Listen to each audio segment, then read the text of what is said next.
If my people who are called by my name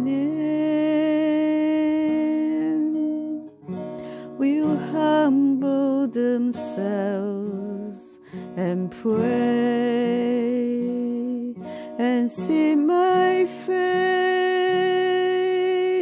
and turn from their wicked ways, then I will hear from heaven,